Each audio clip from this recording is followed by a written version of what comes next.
Pemirsa, sebelum ledakan bom di kawasan Sarinah pada pagi tadi, sejumlah teror bom sempat mengguncang Jakarta. Dari tahun 2000, setidaknya ada 4 ledakan bom besar yang terus diingat publik terjadi di ibu kota.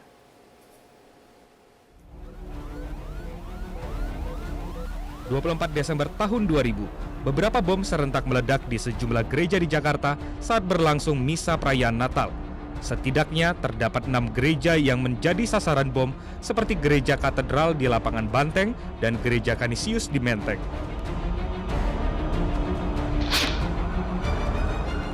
5 Agustus tahun 2003, bom meledak di Hotel JW Marriott, Jakarta.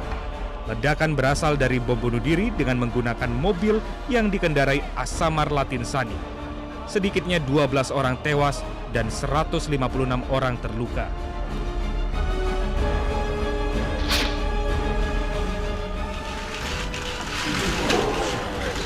Pada 9 September 2004, bom mobil meledak di depan Kedutaan Besar Australia.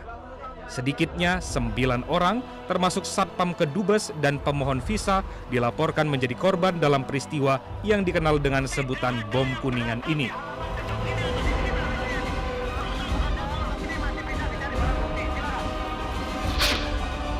Bom kembali meledak di Hotel JW Marriott dan Ritz-Carlton di kawasan Mega Kuningan pada 17 Juli 2009.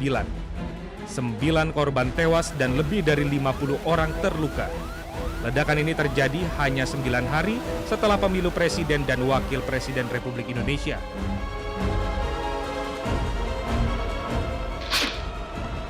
Polisi itu. Hampir 7 tahun berselang, ledakan besar kembali mengguncang ibu kota, tepatnya di kawasan Sarinah, Jakarta Pusat pada 14 Januari 2016. Ledakan bom kali ini sempat dilanjutkan dengan aksi baku tembak.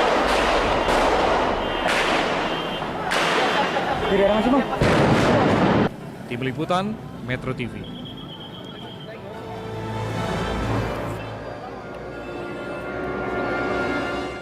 Peristiwa ledakan bom di depan Plaza Sarinah tidak begitu mempengaruhi aktivitas di Jalan Agus Salim atau Jalan Sabang.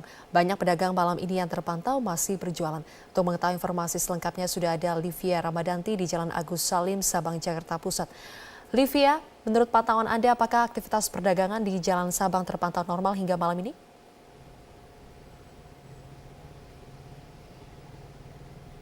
Ya, Zilvia, Jalan Agus Salim atau yang biasa kita kenal dengan Jalan Sabang malam ini terpantau cukup normal keadaannya, namun dapat kami informasikan keadaan ini tidak seperti biasanya. Bila biasanya penjual atau penjajak makanan di sini telah ramai sejak pukul 4 sore hari, sedangkan hari ini pasca dari ledakan yang terjadi di Jalan MH Tamrin baru ramai atau baru dipadati pengunjung atau baru dibuka sejak pukul 6 sore hari tadi. Penjual makanan yang biasa berjualan di sekitar wilayah ini tidak terlihat seramai biasanya juga. Dan begitupun dengan calon pengunjungnya. Calon pengunjung yang datang ke sini juga tidak seramai seperti biasanya. Yang letaknya Jalan Sabang sendiri ini letaknya berada tepat di belakang Jakarta Theater, tempat kejadian di mana sempat terjadi baku tembak maupun juga ledakan di Starbucks Jakarta Theater. Hal ini berbanding terbalik dari pantauan kami yang kami pantau di lokasi ledakan seperti di pos polisi seberang Gedung Sarinah Tamrin dan Starbucks Gedung Jakarta Theater yang terlihat masih ada banyak perhatian dari masyarakat yang ingin sekedar melihat lokasi kejadian. Tidak seramai seperti biasanya, Jalan Sabang ini juga terpantau tidak seramai, baik dari pantauan kami ini mobil-mobil maupun juga penjual maupun juga calon pembelinya juga tidak seramai biasanya. Dan dari berdasarkan informasi yang kami himpun juga dari pedagang, mengabarkan bahwa mereka baru bisa membuka lapaknya sejak pukul 6.30 tadi. Dan untuk informasi selengkapnya dapat kami informasikan. Sekian. Zilvia. Baik, Livia Ramadanti melaporkan dari kawasan Sabang, Jakarta. Pemirsa, Presiden Joko Widodo menyempatkan diri datang ke lokasi ledakan di Sarinah Tamrin, Jakarta Pusat sekitar pukul 16 waktu Indonesia Barat. Jokowi datang tanpa menggunakan rompi anti peluru dan langsung turun di depan Starbucks Sarinah. Jokowi didampingi dengan sejumlah menteri dan pejabat tinggi seperti Menteri Koordinator Bidang Pembangunan Manusia dan Kebudayaan Puan Maharani, Menko Polhukam Luhut Binsar Panjaitan, Kapolri Jenderal Badrodin Haiti, Panglima TNI Jenderal Gatot Nurmantio, Kapolda Metro Jaya Inspektur Jenderal Tito Karnavian, dan juga Gubernur DKI Jakarta Basuki Cahayapurnama. Presiden Jokowi hanya berada di lokasi selama 5 menit, setelah itu langsung masuk lagi ke dalam mobil dengan pengawalan ketat menuju ke RSPAD Gatot Subroto.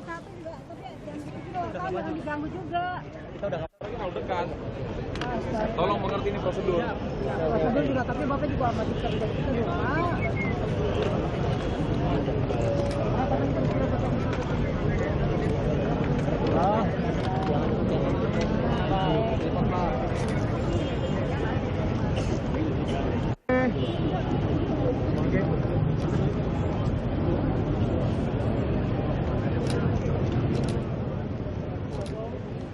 Ya, pemirsa, bisa kita saksikan ini adalah Presiden Joko Widodo didampingi oleh sejumlah menteri dan juga Panglima dan Kapolri sedang melihat lokasi ledakan yang terjadi sekitar pukul 10.50 siang tadi.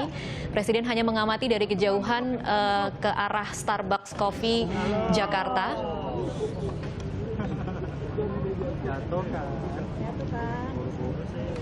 Ini adalah penjelasan dari Kapolda Metro Jaya yang sedang memberikan penjelasan kepada Presiden. Mungkin kemungkinan menjelaskan kronologi peristiwa yang terjadi. Serangan pertama terjadi di dalam Starbucks Coffee, kemudian pelaku sempat terjadi baku tembak di depan Starbucks, dan kemudian juga ada serangan yang terjadi di pos polisi di depan Simpang Tamrin, tepat di depan Gedung Sarinah.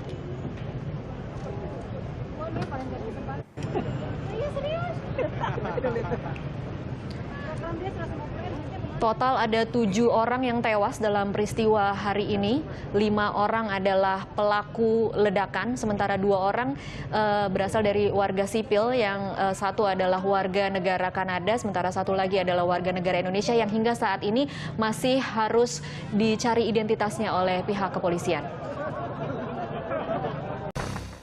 Aksi teror yang melanda kota Jakarta langsung menuai respon dari para pemimpin negara tetangga. Perdana Menteri Singapura dan Malaysia langsung menyampaikan ucapan bela sungkawa sekaligus mengutuk aksi teror tersebut. Para pemimpin siap membantu pemerintah Indonesia mengusut tuntas aksi keji tersebut. Itu polisi yang nembakin ya? Polisi itu. Jakarta kembali dilanda aksi teror pada awal tahun ini. Kali ini para pelaku teror membidik pusat kota Jakarta sebagai lokasi serangan. Lokasi ini merupakan pusat keramaian mulai dari perkantoran, niaga hingga daerah pesisir. Terwujud sudah mimpi para pelaku teror untuk mendapatkan perhatian dunia internasional. Pasca serangan berdarah ini, sejumlah negara tetangga langsung menyampaikan ucapan duka cita sekaligus mengutuk aksi teror. Salah satunya Perdana Menteri Singapura, Lee Hsien Loong. Melalui akun Facebooknya, Lee Hsien Loong mengaku terkejut, berduka, serta mengutuk aksi teror yang ikut menewaskan 1 orang warga negara asing. Tidak hanya itu, Singapura siap mendukung penuh upaya pemerintah Indonesia mengusut tuntas aksi teror ini. Melalui laman Facebooknya, Menteri Koordinator Pertahanan Nasional Singapura, Teo Chee Hean, mengaku telah mengontak Menko Polhukam Luhut Panjaitan melalui sambungan telepon. Selain berkabung, Teo juga menyerukan seluruh negara ASEAN untuk bersatu melawan aksi teror. Sementara Perdana Menteri Malaysia, Najib Razak, menyatakan Malaysia siap memberikan dukungan penuh kepada Indonesia. Pihak kepolisian harus mengusut tuntas aksi teror yang menewaskan 2 orang warga sipil dan 20 korban luka-luka. Tim Liputan, Berita 1.